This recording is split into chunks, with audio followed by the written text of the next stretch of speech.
জিবরাইলকে ডেকে বলে, জিবরাইল যাও তুমি জান্নাতুল আদন রেখে আসো। জিবরাইল আলাইহিস সালাম জান্নাতুল আদনের মধ্যে প্রবেশ করার পরে জিবরাইল যখন জান্নাতুল আদনে ঢুকলো, এমনি দেখে একটা নূরের ঝিলকি দেখার পরে জিবরাইল সিজদায় পড়ে গেলেন। জিবরাইল আলাইহিস সালাম বলে, আমি জান্নাতুল আদনের ভিতরে যে নূরের ঝিলকি দেখেছি, ওই ঝিলকির কারণে আমি ভাবছি যে আল্লাহ নূরের তাজাল্লি, তাই আমি অজ্ঞান হয়ে সিজদায় পড়ে গেলাম। এমনি ওই মহিলাটা বলে, ও জিবরাইল, এটা নূরের ঝিলকি নয়, আপনার আগমন জান্নাতুল আদনে দেখে আমি যে একটা হাসি দিয়েছি, আমার হাসির কারণে পুরো জান্নাত আলোকিত হয়ে গেছে। ওয়াল্লাযীনা আমানু وعملوا الصالحات أولئك أصحاب الجنة। আল্লাহ রাব্বুল আলামিন বলে, যারা ঈমান এনেছে এবং নেক আমল করেছে, ঈমান এবং নেক আমল দুইটা গুণ যাদের মধ্যে থাকবে, আল্লাহ রাব্বুল আলামিন বলেন, উলাইকা আসহাবুল জান্নাহ, তারাই হলো জান্নাত। সুবহানাল্লাহ। কয়দিন থাকবে? হুম ফিহা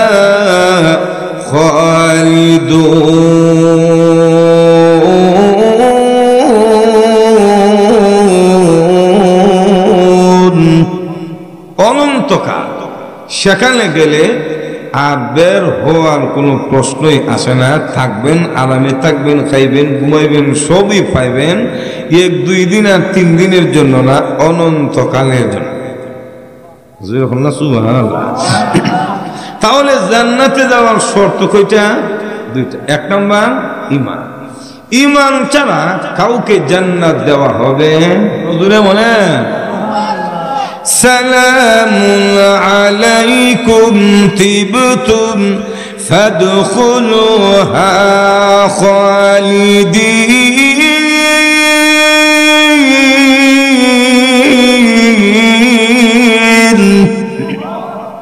তখন তারাও বলবে, সালামুন আলাইকুম তিবতুম, তোমাদের উপরে শান্তি বর্ষিত হোক, তোমরা আরামে থাকো।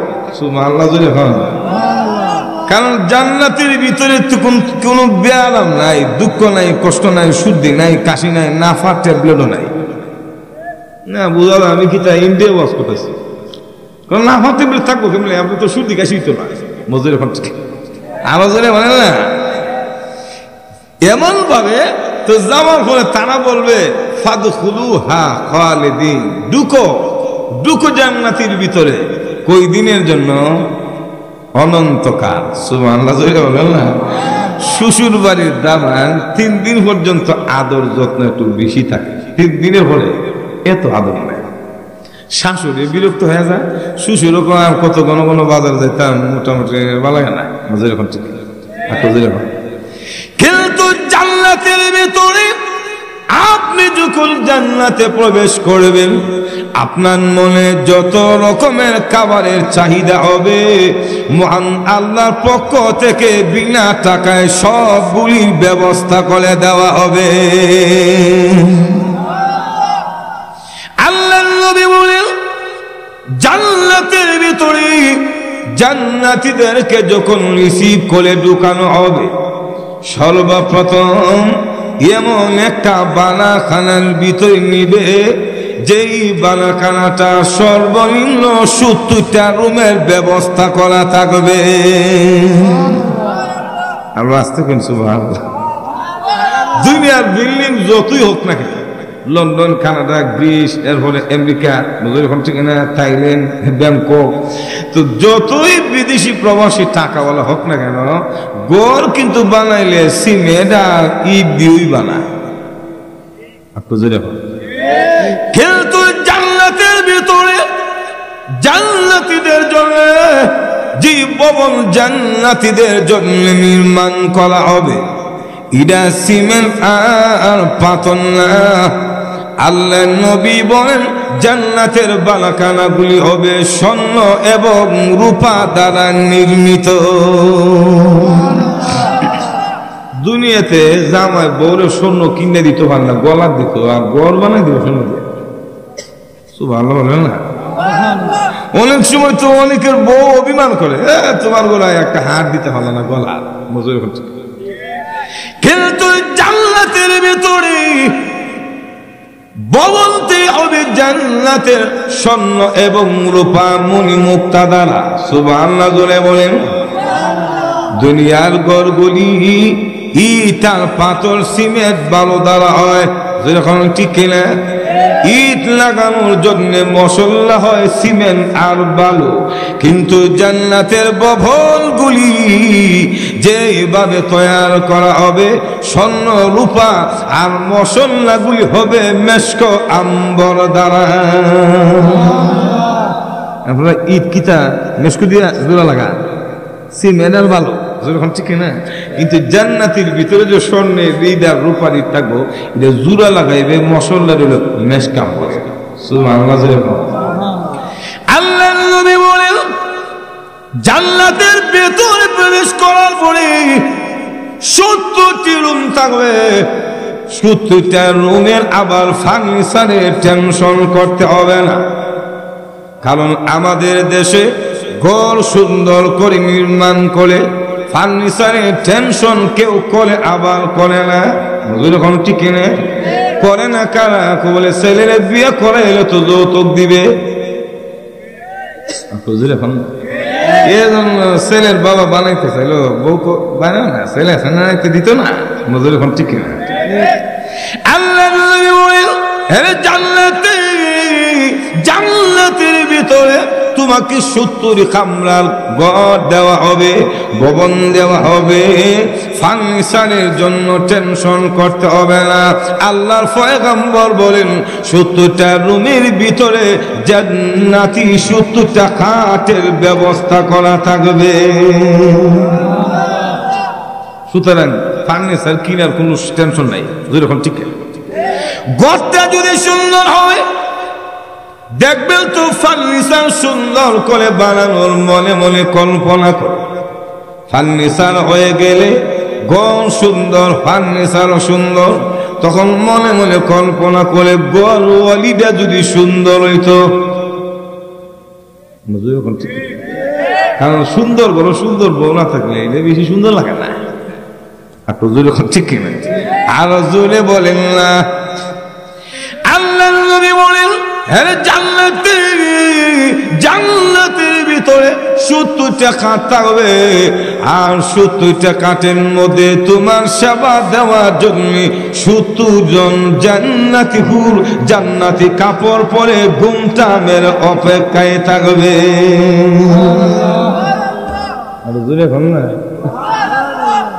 এখন আসেন জান্নাতি হুরগুলি কেমন সুন্দর হবে, তাদের কাপড়ের দামটা কেমন বলবো? আমাদের দেশে অনেক সময় দেখবেন তো বিবাহের বাজারে বড় শাড়ি নিয়ে ঝগড়া করে, জামার হোক চা কোন মতে আর বড় হোক হইতো না, 70,000 দেখে ঠিক কিনা? জান্নাতের ভেতরে জান্নাতি হুর তাদের গায়ের মধ্যে যে কাপড় থাকবে, কাপড় গুলিয়ে তো দামি। আল্লাহর পয়গম্বর বলেন গোটা পৃথিবী যদি বিক্রি করে দেওয়া হয় জান্নাতি রমণীদের শাড়ির আসলের মূল্য দেওয়া সম্ভব হবে না। শাড়ির কুনাদার দাম ওই যদি এত হয়, শাড়িটা কেমন কেমন দাম হয়? সুবহানাল্লাহ, কুজুরে ভালো এমন ভাবে দামি কাপড় পরে 70টা খাটের মধ্যে আপনার জন্য অপেক্ষায় থাকবে। শুধু 70টা হুরের গায়ের মধ্যে একটা কাপড় না, 70 জোড়া কাপড় থাকবে। আর তো জোরে আর জান্নাতি হুরগুলি এমন সুন্দর হবে 70 জোড়া কাপড়ের বাহির থেকে ওই জান্নাতি হুরের হাড্ডির ভিতরের ক্যালসিয়াম গুলি স্পষ্ট বাহির থেকে দেখা যাবে। সুন্দরটা কম না বেশি? এটা বিশ্ব সুন্দর ঐশ্বরিয়ার মতো। আরেকটা বাড়িছে না, ওই যে ইন্ডিয়ার বলে 257টা দেশের মধ্যে বলে সবচেয়ে বেশি সুন্দরী, এর নাম না কিতা বলে গেছে, মান্দানা কি মান্দানা জানে বলে মিটে আসেন ঠিক আপনার কন্যা। তো লক্ষ্য করে দেখেন এই দেশের পৃথিবীতে যত সুন্দর, এরা তো এক জোড়া কাপড় ভরাইলে চামড়া দেখা যায় না, মজুর এখন ঠিক না। আর জান্নাতি হুরগুলি এমন সুন্দর হবে 70 জোড়া কাপড়ের ভেতর থেকে তার হাড্ডির ভিতরে যে লালা জাতীয় ক্যালসিয়াম এইটাও দেখা যায়। আকু জোরে খলনা সুবহানাল্লাহ। ভালোবাসো তাই নয়, তাদের মুখে ততই এত মিষ্টি। আল্লাহ রাসূল বলেন কোন জান্নাতি হুর যদি এই পৃথিবীতে একবার তুতু নিক্ষেপ করত, গোটা পৃথিবীর পানিগুলি মধুর সে বেশি মিষ্টি হয়ে যেত। বিদির তুতু যদি এত মিঠা, কথা না জানি কত মিঠা লাগে। মধুর এত জোরে হন ঠিক আরো জোরে বলেন। আর আবার দেখবেন জান্নাতি হুর গুলির বর্ণনা দিতে গেলে আরো আছে বলবই। আল্লাহর নবী বিশ্ব নবী রাহমাতুল লিল আলামিন তিরমিজির বর্ণনা এসেছে, আল্লাহর হাবিব বলেন আল্লাহ রাব্বুল আলামিন জান্নাতুন আদন তৈয়ার করার পরে জিবরাইলকে ডেকে বলে, জিবরাইল যাও তুমি জান্নাতুন আদন রেখে আসো। জিবরাইল আলাইহিস সালাম জান্নাতুন আদনের মধ্যে প্রবেশ করার পরে জিবরাইল যখন জান্নাতুন আদনে ঢুকলো, এমনি দেখে কান্নুরের জিলকি দেখার পরে জিবরাইল সেজদায় পড়ে গেলেন, অজ্ঞান হয়ে গেছে। আলো দেখে জিবরাইল বরদাস্ত করতে পারে না, সেজদায় পড়ে গেলে এমনি একজন কাছে এসে ডাকে, ইরফা রাসাকা ইয়া রূহাল আমিন, হে রূহুল আমিন। জিবরাইল মাথা ওঠাও, তুমি সেজদায় পড়ে গেলে কেন, মাথাটা ওঠাও। আল্লাহ রাসূল বলেন এমনি জিবরাইলকে ডাক দেওয়ার পরে যখন মাথা উঠাবে, জিবরাইল আলাইহিস সালাম তাকায় দেখে একজন সুন্দরী হুর জিবরাইল আলাইহিস সালামের সামনে দাঁড়ানো। এমন জিবরাইলকে ডেকে বলে, জিবরাইল আপনি সিজদায় পড়ে অজ্ঞান হয়ে গেলেন কেন, কেন আপনি এমন করলেন? জিবরাইল আলাইহিস সালাম বলে, আমি জান্নাতুল আদনের ভিতরে যে নূরের ঝিলকে দেখেছি, ওই ঝিলকের কারণে আমি ভাবছি যে আল্লাহর নূরের তাজাল্লি, তাই আমি অজ্ঞান হয়ে সিজদায় পড়ে গেলাম। এমনি ওই মহিলাটা বলে, ও জিবরাইল এটা নূরের ঝিলকি নয়, আপনার আগমন জান্নাতুল আদনে দেখে আমি যে একটা হাসি দিয়েছি, আমার হাসির কারণে পুরো জান্নাত আলোকিত হয়ে গেছে। চিন্তা করছেন এই বিদিনটা বলে হুরে আইনা সুবহানাল্লাহ জোরে খান। আমাদের সমাজে যেমন ম্যাডাম দাবি হইলি নিজে পাক কইরা কানা সেবিকা লাগে, মজুর এখন ঠিক এজন্য টাকাওয়ালা বড় লোকরা কিন্তু বরাতের হক সহজে খাইতে পারে না, বুয়া দিয়ে হক করে। বুয়া মজুর এখন ঠিক। তাহলে লক্ষ্য করে দেখুন টাকাওয়ালা ম্যাডাম তাদের সেবিকা লাগে, কাপড় দৌত করে দে, আবার তাকে সাজায়া দে, ঘরগুলি গুছায়া দে, যখন ঠিক কিনে। আল্লাহ নবী বলেন, ও আমার উম্মতেরা, জান্নাতের ভিতরে একজন হুর থাকবে ম্যাডাম, ওনার নাম হলো হুর আইনা। আল ইয়ামিনিহা সাবউনা আলফা খাদিমান ওয়ান শিমালিহা সাবউনা আলফা খাদিমান। আল্লাহ রাসূল বলেন হুর আইনার দাম এত মর্যাদা এত বেশি, তার ডান দিকে 70,000 খাদেমা। একটু আসতে বলুন সুবহানাল্লাহ। তার বাম দিকে 70,000 খাদেমা। 70 আর 70 কত? 1 লক্ষ বলে গেছে 40,000 খাদেমা থাকবে। এবার চিন্তা করেন যে জান্নাতি ম্যাডামের 1,40,000 খাদেমা থাকবে, ম্যাডামটা কেমন দামি হবে? জিবরাইল বলে, ও জান্নাতি হুর, তোমাকে আল্লাহ কাদের জন্য তৈরি করা হয়েছে, কার জন্য তোমাকে আল্লাহ সৃষ্টি করলো? এমনি জান্নাতি হুর বলে জিবরাইল, যেই সমস্ত ঈমানদারেরা আল্লাহর বিধান মতো চলে এই পৃথিবী থেকে বিদায় হয়ে জান্নাতে আসবে, মহান আল্লাহ রাব্বুল আলামিন তাদের মনোরঞ্জনের জন্য আমাকে সৃষ্টি করেছে। একটু জোরে বলুন সুবহানাল্লাহ। করে দেখুন, নিম্নে 70 জন পাবেন, শুধু 70 জন না, কারণ আমি জান্নাতি হুরের কথাটা এজন্য বলছি, পুরুষের কিন্তু মনে মনে বেশি বিয়ে করার তামান্না থাকে। এখন কইতেন না, এটা কিন্তু বাস্তব, ভিতরে গুথা ঠিক, কিন্তু ডরে করে না শ্বশুর বাড়ির বউয়ের। মজুর এখন ঠিক কিনা? বাস্তব কথাটা বলেন ঠিক কিনা? মনে মনে সাটি হয়ে যায়, আর একটা সংসার করতাম, কিন্তু না সুবহানাল্লাহ, সংসার একটা লেবু দেবে। যেরকম ঠিক কিনা? কারণ দুনিয়ার স্ত্রী সব বরদাস্ত করতে পারে, সুতিনের গোটা বরদাস্ত করতে পারে না। আরো জোরে বলেন ঠিক কিনা? এক বেটা বলবো মুনাজাতের মধ্যে দোয়া করে, রব্বানা যালামনা আনফুসানা ওয়া ইন লাম তাগফির লানা, আল্লাহ আমার গুনাহগুলি মাফ করো, জান্নাতের ভেতরে হুর থেকে বঞ্চিত করিও না।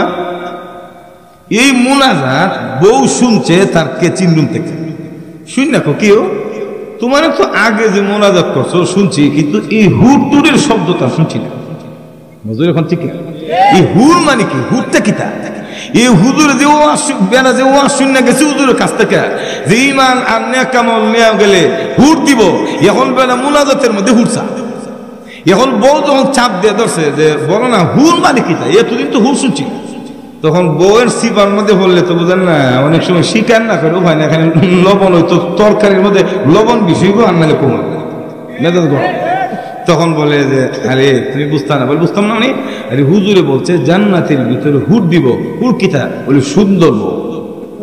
যখন কি বউ? এখন ম্যাডাম তো কেঁপে গেছে, হ্যাঁ তুমি সুন্দর বউ ভাইবার দোয়া করলো, আমি কি তা আছে না গুলামের হু, তোর আমবাদ জামবাদ কত 20 বার ধরে রাখছে, গরম পানি দিয়ে গোসল করে, তেল দিয়ে মালিশ করে, মাজন দিয়ে আমি তোর সুস্থ করে তুলি, আমার নামে দোয়া নাই, হুরের দোয়া করো।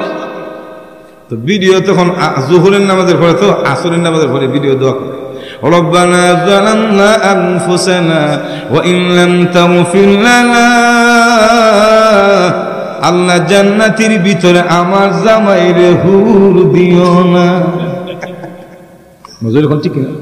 এটা বাস্তব। দুনিয়ার স্ত্রীরা সুতিনের সংসার মানতে পারে, সব না খায়া থাকবে, আপনি কাপড় দিয়ে না এটা মেনে নিব, কিন্তু যদি বলেন যে বিয়ে করতাম, ওই তো আপনি ঘুমের করে মেনে নেবেন। এমন নজর কেটে দেশে আছে না? যেরকম আসেনি এক বেড়া বলবো, একটু জোরে বলবো, এক ব্যক্তি তার স্ত্রী আর তার মধ্যে খুব মহব্বত ভালোবাসা, স্বামী আর স্ত্রীর মধ্যে তো মহব্বত থাকবে, যেরকম ঠিক কিনা? তো স্ত্রীর হয়ে গেছে ক্যান্সার, যেরকম কোন রোগ? ক্যান্সার তৈরি মরণ বিধি, এই রোগ হইলে সহজে বাঁচা, যেরকম ঠিক কিনা? তো স্ত্রী তো মোটামুটি বুঝতে পারছে যে আমি আর বেশি দিন থাকবো না। একদিন তার স্বামীরে বলে, আচ্ছা তুমি আমার ভালোবাসো? বলে বলো কি তুমি ভালো না বাসলে আমি আছি নাকি? আমি কি 2টা বিয়ে করছি? না। বলে একটু, তাহলে ভালো না বাসলে?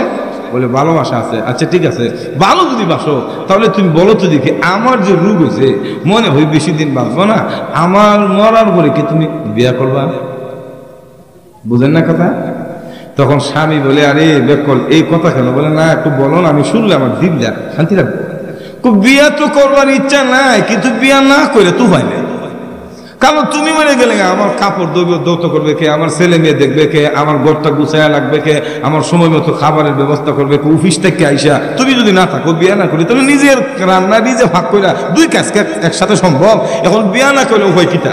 তখন বউ বলো, বুঝছো তুমি আসলে মরে গেলে বিয়া করবা, এমনি থাকতা না। মজুর এখন ঠিক কিনা?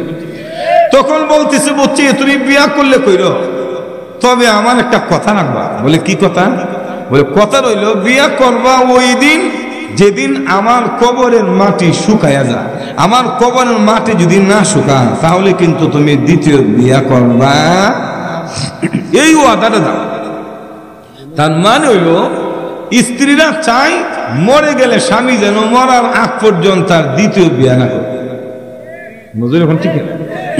জামাই তখন মনে মনে করো আচ্ছা দেখো অসুবিধা নাই দিলাম, তো তুমি খুশি দাও, কারণ কবর শুকাইতো না হইতো না 3 মাস 2 মাস 6 মাস পরে তোমার শুকাই যাবো না, মজুর শুকাইতো না। তখন বলতেছে দিলাম ওয়াদা, ঠিক আছে আমি তুমি কবর মাটি না শুকাইলে বিয়ে করতে পারো।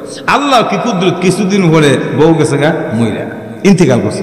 করার পরে বেটা জানাজা টানাজা দিয়া এখন নতুন নতুন মরলে তো একটা বউ লাগে মায়ের মহব্বত আছে না, প্রত্যেক দিন যা কবর মধ্যে জিয়ারত করতে একবারে 40 দিন পর্যন্ত জিয়ারত করছে, আর একটু গভীর দৃষ্টি দিয়ে দেখে কবরের মারি রেখে শুকাইছে নাকি বীজ হয়ে আছে। বুঝলো এখন ঠিক কিনা? তুই ভাবে 1-2 মাস 3 মাস গেছে, তখন মনে মনে তো কি রে মাটি তো এতদিন কাঁচা থাকবার কথা নেই, তো শুকায় কাঠ হওয়ার কথা। বুঝলো এখন ঠিক কিনা? তুই এইভাবে 6 মাস পর্যন্ত দেখলো, একদিন দিকে কবরে যে করতাম আসরের পরে, একদিন গেছে জুহুরের পরে গিয়া দেখে তার শালা নদী থেকে পানি তুললা কুলসি দিয়া কবরের মধ্যে ভালি না। এমনি ধরছে কিরে তুই কবরে ভালি দিস কেন? তখন হয়ে বললো দুলা ভাই, কি দুলা ভাই তুই আমার বউর কবরে ভাঙি দিস কেন? তখন বলছে আপা আমাকে ইনতে গেলার আগে বলছে ভাই রে আমি তো তোর, তুই তো আমার সহোদর ভাই, মার ভাইয়ের ভাই, আমি মরে গেলে তো তোর সম্পদ আর আমি নিতাম না। নজর এখন ঠিক কিনা? তোরাই আমার সম্পদ ভাগ করে খাইবে, তবে একটা অনুরোধ করি। অনুরোধটা কি? বলে আমি মরার পরে তুই প্রত্যেক দিন কবরের মধ্যে 1 কলসি করে ভাঙি দিবি। এদিক দিয়ে জামাইরে কইছে কবর না শুকাইলে বিয়ে করো না, আর বাইরে কইছে প্রতিদিন ফালি দিস কবর যেন না শুকা। মজুর এখন ঠিক কিনা? তার মানে হলো দুনিয়ার স্ত্রীরা চায় না স্বামী আর একটা দ্বিতীয় বিয়া করুক। কথা বলেন ঠিক কিনা? কিন্তু জান্নাতের ভিতরে গেলে 70 জন হুর পাইলো, এই ক্ষেত্রে স্ত্রীদের কোনো আপত্তি থাকবে না, কারণ জান্নাতের ভিতরে কোনো হিংসা থাকবে না। এখন ঠিক না? দুনিয়াতে তো হিংসা, বিশেষ করে মহিলারা এরা হলে মনে করেন কুকুরের মতো এরা হিংসাত্মক মনোভাব। কুত্তা দেখবেন তো নিজে খাইতো না, কিন্তু আর একটা বাইরে দৌড়া, এর ভিতরে ডিউটি করার ভিতরে ভিতরে মরা মুরগি গরু শুকুলে শেষ করে আসে। বর্তমান সময়ে আল্লাহ রাব্বুল আলামিন ফানকিহু মা তাবা লাকুম মিনান নিসাই মাসনা ওয়া সুলাসা ওয়া রুবা, আল্লাহ 2টা দিয়ে শুরু করেছেন, বিয়া করো তোমার পছন্দ মতো, যাকে পছন্দ হয় 2টা, যখন ঠিক না 4টে পর্যন্ত 3-3 4-4 4টে পর্যন্ত জায়েজ আছে। কোটি কোটি টাকার মালিক এই দেশে অনেক সম্পদওয়ালা মানুষ আছে, 2টা না 4টে বিয়া করলো সম্পদ শেষ হবে না। কিন্তু প্রথম স্ত্রী এই সম্পদ অন্তত এই প্রথম স্ত্রী স্বামীকে দ্বিতীয় তৃতীয় বিয়া করতে দেয় না। যদি দিত অন্তত এই দেশের অসহায় অনেক বিধবা নারীরা মাথা গুছানোর মতো টাই পেত। কথা বলেন ঠিক কিনা? কিন্তু দেয় না, ভিতরে হিংসা, সুতিন আমার করে সব দিব কিন্তু সুতিন মাথা এখন ঠিক। তোমার করে দেখুন জান্নাতের ভিতরে আল্লাহ রাব্বুল আলামিন যে নিয়ামতগুলি দান করবে, পুরুষদেরকে মহান আল্লাহ একাধিক স্ত্রী দান করবে। তারা যেমন সুন্দর হবে তাদের চরিত্রটা বড় ভালো হবে। আল্লাহ রাব্বুল আলামিন নিজে কোরআন শরীফে তাদের প্রশংসা করেন, ইন্না আনশানাহুন্না ইনশাআ, আমি আল্লাহ ওই জান্নাতি হুরগুলিকে বিশেষ রূপ দিয়া সৃষ্টি করেছি। এরা রূপটা যেমন সুন্দর, দুনিয়াতে তো চামড়া সুন্দর হলে অনেক ক্ষেত্রে অনেকের চরিত্র সুন্দর থাকে না, একটু টুনটুনি করে টুনটুনি যেরকম ঠিক না। কিন্তু জান্নাতি হুরগুলি এত সুন্দর হওয়ার পরও এরার চরিত্রটা এত সুন্দর, এত পবিত্র। আল্লাহ কোরআনে বলছেন, লাম ইয়াতুমিসুহুন্না ইনসু ক্বাবলাহুম ওয়ালা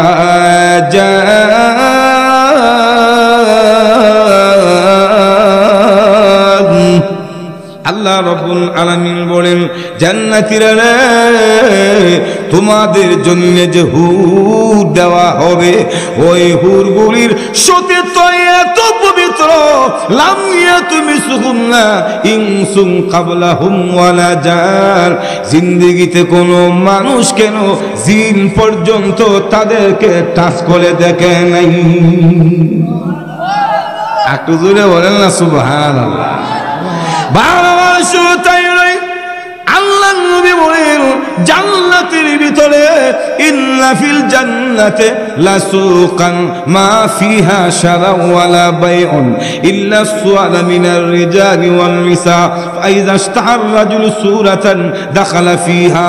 আল্লাহর রাসূল বলেন জান্নাতের ভিতরে একটা বাজার থাকবে, ওই বাজারের মধ্যে শুধু ছবি টাঙানো থাকবে, সবজি থাকবে না, গোশত থাকবে না, কাপড়ের মার্কেট থাকবে না, পুরাটা মার্কেট শুধু ছবির মার্কেট, সুন্দর সুন্দর ছবিগুলি টাঙানো থাকবে। আল্লাহ রাসূল বলেন জান্নাতি মানুষগুলি ওই ছবিগুলির কাছে গিয়ে যখন দেখবে যেটা তার পছন্দ মনে হবে, আরে এটার মতো যদি আমার বউ হইতো, আল্লাহ রাসূল বলেন জান্নাতি ছবি হাতের মধ্যে নিয়ে মনে মনে শুধু বউ ওই তো কথাটা বলতে দেরি হবে, ছবিটা বাস্তবে সুন্দর রূপে স্ত্রী হয়ে সামনে হাজির হইতে দেরি হবে না।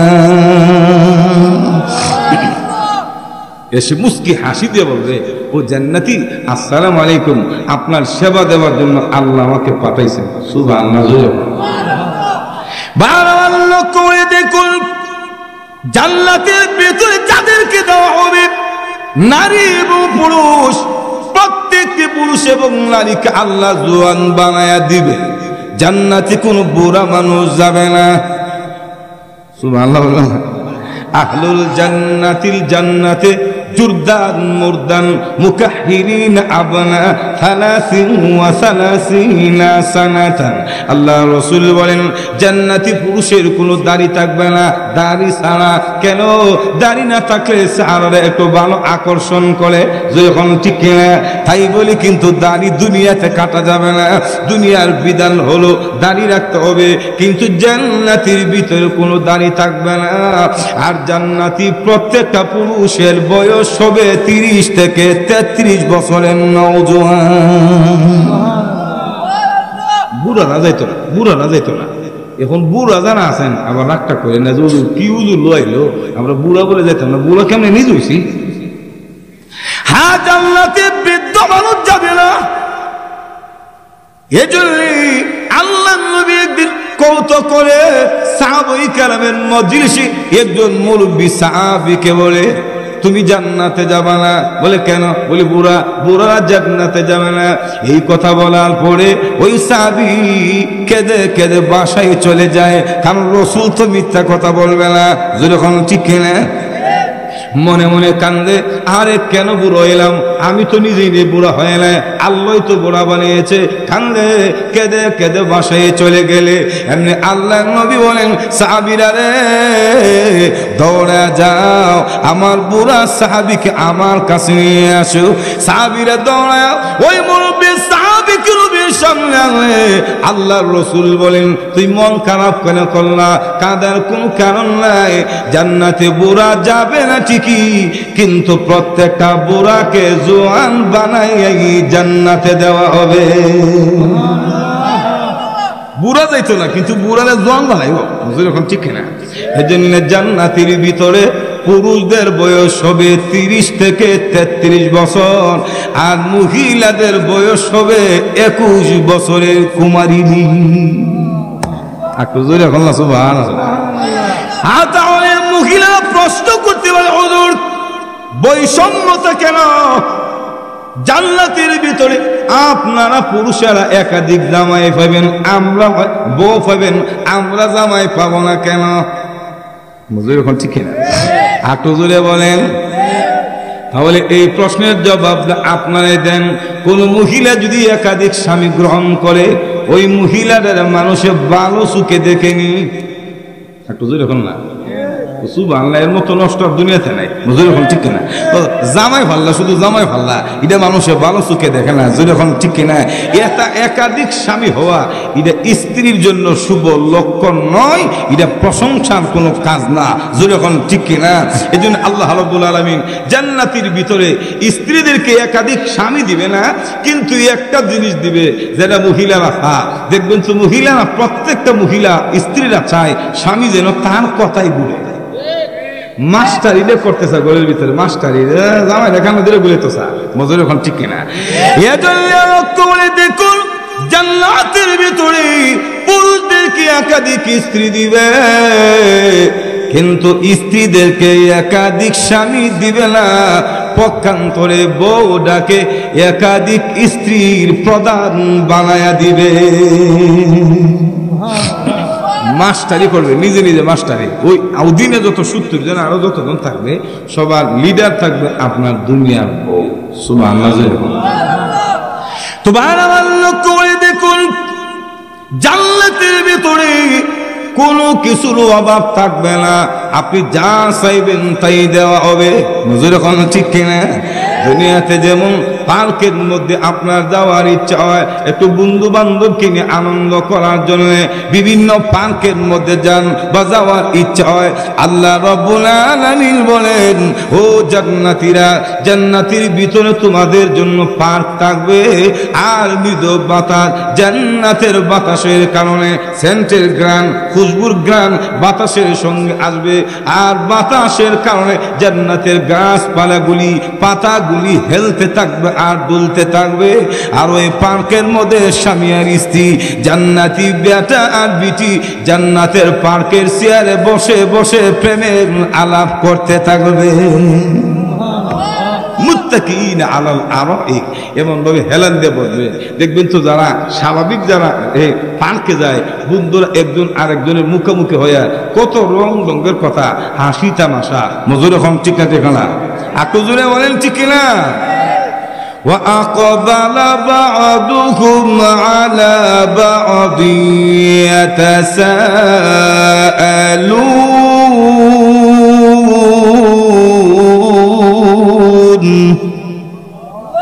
মুখোমুখি হয়ে প্রেম নিবেদন করে ভালোবাসার কথা।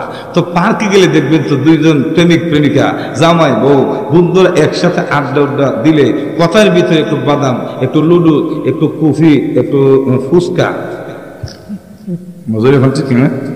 মহিলার পছন্দের ফুচকাটা যখন ঠিক কিনা একটু একটু খাইলে, অর্ডার দিলে আর দোকান থেকে আনলে একটু ভালো লাগে না? আল্লাহ রাব্বুল আলামিন বলেন, জান্নাতের ভিতরে তোমরা আকবালা বা'দুহুম আলা বাদি ইয়াতাসাআলুন, মুখোমুখি হয়ে যখন তোমরা কথা বলবা, আর একটু মলে সবে লুডু, ফুচকা টুচকা, একটু কফি টুফি খাইতে মন চাইতো না, তখন তোমাদের অর্ডার দিবে। অর্ডার জান্নাতের ভিতরেও আপনাকে গান শোনানোর ব্যবস্থা করে দেওয়া হবে। আল্লাহর রাসূল বলেন, হযরত আলী ইবনে আবি তালিব থেকে বর্ণিত, তিনি বলেন, ইন্না ফিল জান্নাতে লা মুজতামাআন লিল হুরিন আইন ইয়ারফা'না বি আসওয়াত লাম ইয়াসমা'িল খালাইক মিসলাহা ইয়াকুলনা নাহনুল খালিদাতু ফালা নাবিদু ونحن النائمات فلا نبأس ونحن الراديات فلا نسخط طوبى لمن كان لنا وكنا له। সুবহানাল্লাহ, সুবহানাল্লাহ। বাড়ির গিয়ে ফেলে তো আসতে, বাড়ির গিয়ে দুনিয়াতে অনেক সময় আমরা মনে চায় গান শোনার জন্য, কিন্তু শুনি না কেন? শরীয়তের দৃষ্টিতে হারাম। এখন ঠিক কিনা? আল্লাহর নবী বলেন, জান্নাতের ভেতর গান শোনা হবে মনুহুরি কণ্ঠে, মমতাজা রুনা লাইলাল কণ্ঠে না। এখন ঠিক কিনা? জান্নাতি হুরগুলি শ্রুতি মধুর কণ্ঠে মনোরঞ্জন করে দিবে, মতোয়ারা হয়ে যাবে তাদের কণ্ঠে, হেলে দুলে জান্নাতি পোশাক গুলি পরে গান গাবে আর জান্নাতিকে আনন্দিত করবে। নাহনুল খালিদাতু ফালা নাবিদু ওয়া নাহনুন নাইমাতু ফালা নাবআসু ওয়া নাহনুর রাদিয়াতু ফালা নাসকাতু তুবা লিমান কানা লানা। এটা তো আরবি, ওই তো আপনারা সবাই ইডার তর্জমা ব্যাখ্যা বুঝছেন না, বলবো একটু জোরে এখন না? এই গানটার একটা বাবানুবাদ আছে, একটু বাংলা করলে আপনারা বুঝবেন। জান্নাতি হুরগুলি আপনার এই চাহিদাটা পুরা করার জন্য, মনোরঞ্জনের জন্য আনন্দ দেওয়ার জন্য তখন তারা হেলে দুলে জান্নাতে পোশাক অলংকার কথা বলছেন সেজে গুজে আপনাকে গানটা শোনাবে এইভাবে। এই আনন্দে দামে গো মোরা চিরবাসিনী, আমরা সুহাসিনী গো মোরা সুবাগিনী।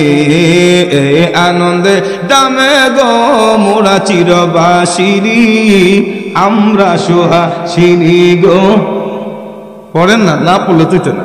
এই আনন্দে দামে গো মোরা চিরবাসিনী, আমরা সুহাসিনী গো মোরা সুবাগিনী।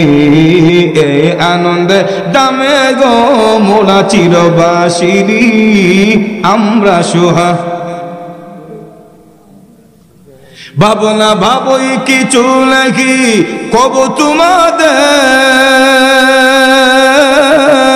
মুচিব মোরা ব্যথা ছবি তোমাদের মনের। ওগো পুরুষ বোলানি মোরা মন প্রাণ হারিনি, আমরা সুহাসিনী গো। এই আনন্দে দামে গো মোরা চিরবাসিনী, এই আনন্দে দামে গো মোরা চিরবাসিনী, আমরা সুহাসিনী গো। রূপান্তর নাকি কবু মোদের চির যুবতী,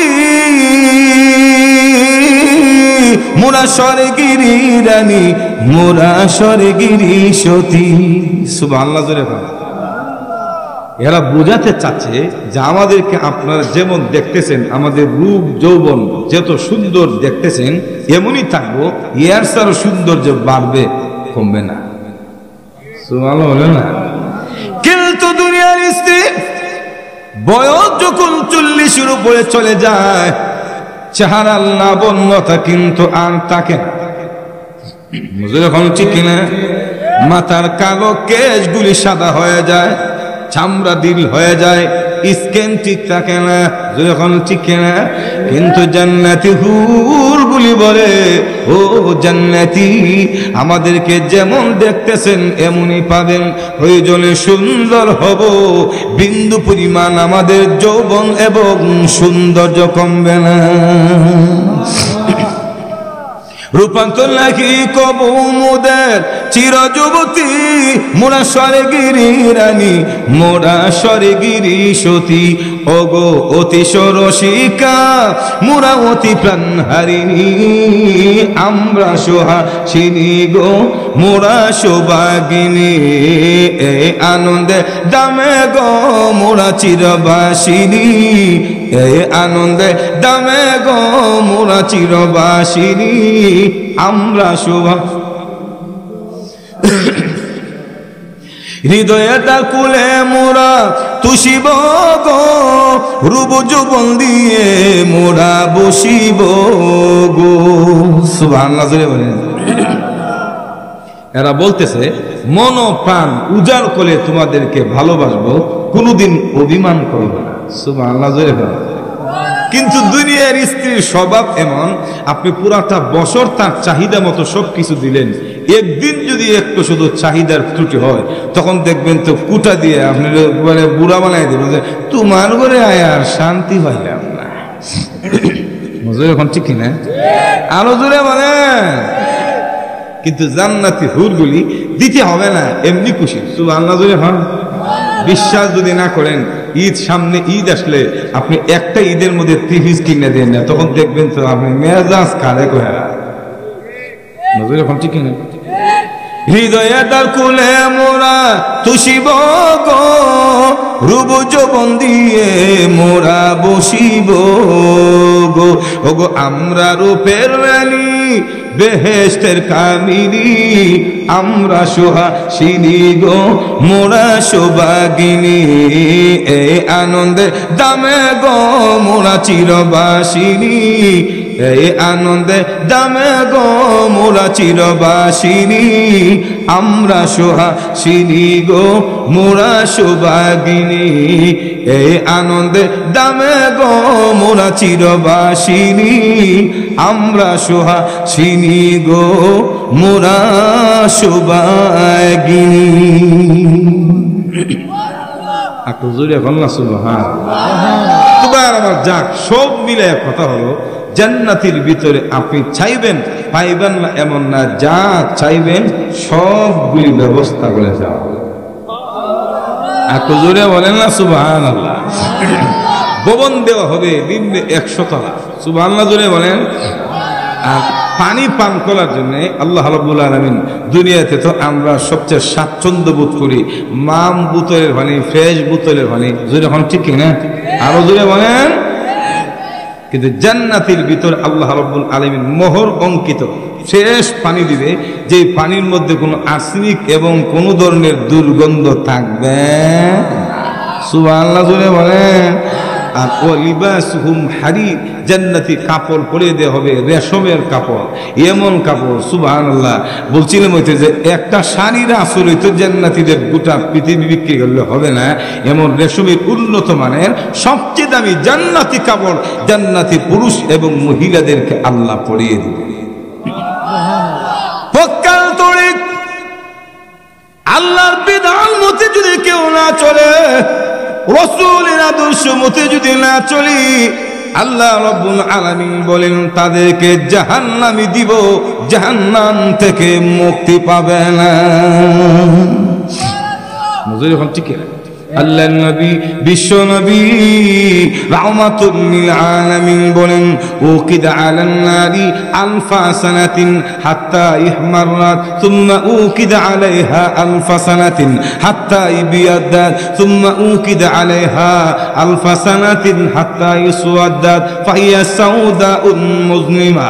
আল্লাহর রাসূল বলেন উম্মতেরা রে, জাহান্নামের আগুনটা এত ভয়াবহ হবে, এত বড় ভয়ঙ্কর আগুন।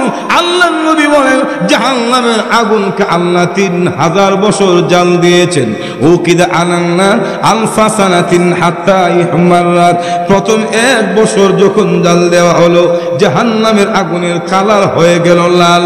দ্বিতীয়বার উকিদা আলাইহা আলফা সানাতিন হাত্তা ইবিয়াদাত, আবার যখন 1000 বছর জাল দেওয়া হলো জাহান্নামের আগুনের কালার হয়ে গেল সাদা। সুম্মা উকিদা আলাইহা আলফা সানাতিন হাত্তা ইসওয়াদাত, রাসূল বলেন আবার যখন 1000 বছর জাল দেওয়া হলো জাহান্নামের আগুনের কালার হয়ে গেল কালো। ফাইয়া সাউদাউন মুজলিমা, এখন জাহান্নামের আগুনের কালার হলো কালো। রাসূল বলেন ওই জাহান্নামের আগুনের ভিতরে ফেলতে দেরি হবে, পুরাটা দেহ জলে পুড়ে সারকার হয়ে পানিতে পরিণত হতে দেরি হবে না। এই আগুন থেকে বাঁচতে হলে আল্লাহ রাব্বুল আলামিনের উপর ঈমান আনার পরে আল্লাহর বিধান মতো চলতে হবে। যখন ঠিক কিনা?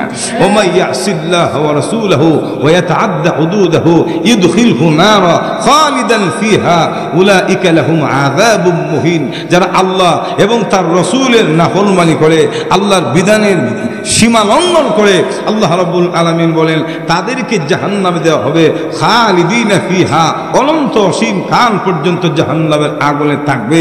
এই ভয়াবহ আগুন থেকে বাঁচার জন্য আল্লাহ রাব্বুল আলামিন খুব সুন্দরভাবে মায়ার কণ্ঠে বলেন ইয়া আইয়ুহাল্লাযীনা আমানু কু আনফুসাকুম ওয়া আহলিকুম নারা, হে ঈমানদাররা তুমিও বাঁচো, তোমার পরিবার পরিজনকে জাহান্নামের আগুন থেকে বাঁচাও। এখানে একটা বিষয় বোঝার আছে, আল্লাহ রাব্বুল আলামিন যেহেতু বলছেন হে ঈমানদারেরা তুমিও বাঁচো, তোমার পরিবার পরিজনকে জাহান্নামের আগুন থেকে বাঁচাও, এখানে আল্লাহ তো বলার দরকার ছিল ইয়া আইয়ুহাল কাফিরুন কু আনফুসাকুম ওয়া আহলিকুম নারা, হে কাফেররা তুমিও বাঁচো, তোমার পরিবার পরিজনকে জাহান্নামের আগুন থেকে বাঁচাও। হে নরেন্দ্র মোদী তুমিও বাঁচো, তোমার দেশের মানুষের জাহান্নামের আগুন থেকে বাঁচাও। মজুর এখন ঠিক কিনা? এখানে আল্লাহ এইভাবে না বলে ঈমানদারদেরকে জাহান্নামের আগুন থেকে বাঁচার কথা কেন বললেন? তাফসীর কালকগর এখানে ব্যাখ্যা দিয়েছেন, ঈমানদারের কথা যেহেতু বলেছেন এতে বোঝা যায় কিছু কিছু ঈমানদার জাহান্নামের আগুনে যাবে। এখন ঠিক কিনা? শুধু বেঈমানরা জাহান্নামে যাবে এমন না, ঈমানদারও জাহান্নামে যাবে বিদায় আল্লাহ ঈমানদারদেরকে বলছে জাহান্নামের আগুন থেকে বাঁচো এবং নিজের পরিবার পরিজনকে বাঁচাও। এই আয়াত নাযিল হওয়ার পরে হযরত উমর রাদিয়াল্লাহু তাআলা আল্লাহর রাসূলকে গিয়ে বলেন আল্লাহর নবী গো, আল্লাহ রাব্বুল আলামিন যে বললেন কু আনফুসাকুম ওয়া আহলিকুম নারা, তুমিও বাঁচো, তোমার পরিজনকে জাহান্নামের আগুন থেকে বাঁচাও। তখন নবীজি বুঝতে পেরেছি নিজেকে কেমনে জাহান্নামের আগুন থেকে বাঁচাবো। আমি গুনাহ করব না, আল্লাহর বিধান মতে চলবো, নিজে জাহান্নামের আগুন থেকে বাঁচবো। কিন্তু পরিজনকে কেমনে জাহান্নামের আগুন থেকে বাঁচাবো রাসূল এটা বুঝলাম না। আল্লাহর রাসূল বলেন উমর রে, পরিজনকে কেমনে জাহান্নামের আগুন থেকে বাঁচাবা শুনো, তোমার পরিজনকে আল্লাহর বিধানগুলি শিক্ষা দিবে এবং আল্লাহ রাব্বুল আলামিন যেইগুলি করার কথা বলেছেন এগুলি করতে বলবে, যেগুলি বর্জন করার কথা বলেছেন সেগুলি বর্জন করার কথা বললি তোমার পরিজনকে জাহান্নামের আগুন থেকে বাঁচানো সম্ভব হবে। তাহলে এখানে আরেকটা বিষয় বুঝে আসছে যে আমরা অনেক সময় বলি নিজে ভালো হইলে সব ভালো। মজুর এখন ঠিক না?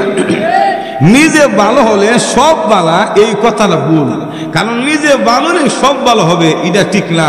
যেখানে আল্লাহ রাব্বুল আলামিন নিজেই বলেছেন নিজে বাঁচো, নিজের পরিজনকে জাহান্নামের আগুন থেকে বাঁচাও। উমরকে রাসূল বলেছেন তুমি নিজে জাহান্নামের আগুন থেকে যেভাবে চেষ্টা করো তোমার পরিজনকে সেইভাবে বাঁচার জন্য চেষ্টা করাও। তার মানে হলো নিজে ভালো হইলে হবে না, পরিজনকে ভালো করতে হবে, এটা পরিবারের কর্তার দায়িত্ব। কথা বলেন ঠিক কিনা? আরো জোরে বলেন ঠিক কিনা? আল্লাহ বলেন কু আনফুসাকুম ওয়া আহলিকুম নারা ওয়াকুদুহা আন-নাস ওয়াল হিজারা, জাহান্নামের আগুন থেকে বাঁচা। যে আগুন হবে মানুষের, যে আগুনের ইন্ধন হবে মানুষ এবং পাথর। নাউজুবিল্লাহ জোরে বলেন। লক্ষ্য করে দেখুন জাহান্নামের বিষয়কে যখন তুলে ধরেছে হযরত উমরের জীবনে পড়ে দেখেছি হযরত উমর রাদিয়াল্লাহু তাআলা আনহু এই আয়াতগুলি তেলাওয়াত করে জাহান্নামের আগুনের বয়ে 1 মাস পর্যন্ত বিছানায় অসুস্থ হয়ে পড়ে আছে। চিন্তা করেন যে আগুনের ভিতরে যদি ফেলে দেওয়া হয় আমি উমরের অবস্থাটা কি হবে, এই কথা চিন্তা করে হযরত উমর জাহান্নামের আগুনের বয়ে 1 মাস পর্যন্ত অসুস্থ। সুবহানাল্লাহ বলে। আর পাথরের কথা বলেছেন, পাথরের কথা শুনুন, দুররাতুন নাসিখিন নামক কিতাবে আছে হযরত মাকাল ইবনে ইয়াসির রাদিয়াল্লাহু তাআলা তিনি বলেন আমি একদিন আল্লাহর রাসূলের সঙ্গে ভ্রমণে ছিলাম, হাঁটতেছি, মরু প্রান্তে হাঁটতে হাঁটতে আমার একজন এমন পিপাসা লেগে গেছে, আমার প্রাণ বের হয়ে যাওয়ার উপক্রম, আমি এর সামনে কদম বাড়াইতে পারবো না, এমন প্রচন্ড পিপাসা। আমি রাসূলকে বললাম ইয়া রাসূলুল্লাহ, ওগো নবীজি আমাকে 1 গ্লাস পানি পান করতে হবে, নতুবা সামনে কদম বাড়াতে পারবো না। আল্লাহর রাসূল মানে মাকালে এখানে তোমাকে কোথা থেকে পানি দেব, যেখানে কোনো ঝর্ণা নাই, কূপ নাই, কোনো পানির ব্যবস্থা নাই। হযরত মাকাল বলি ইয়া রাসূলুল্লাহ আমি পানি পান না করলে সামনে যেতে পারবো না।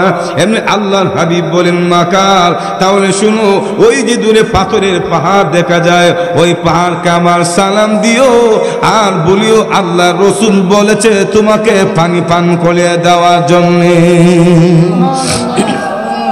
হযরত মাকাল ইবনে ইয়াসির বলে যে রাসূল বলছে পাহাড়ে গিয়ে বলতাম পানি দিত, পাহাড় কি কথা বলতে পারবে আর পানি দিতে পারবে?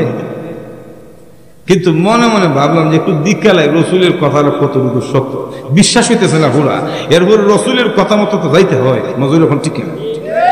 আল্লাহর নবীর সাহাবী বিশাল বড় পাহাড়ের সামনে গিয়ে নবীর সালাম দিলেন, উত্তর পেয়েছেন, আবার বললেন হে পাহাড় আল্লাহ রাসূল তোমার কাছে আমাকে পাঠিয়েছে একটু পানি দেওয়ার জন্য, আমার পানির পিপাসা লেগে গেছে।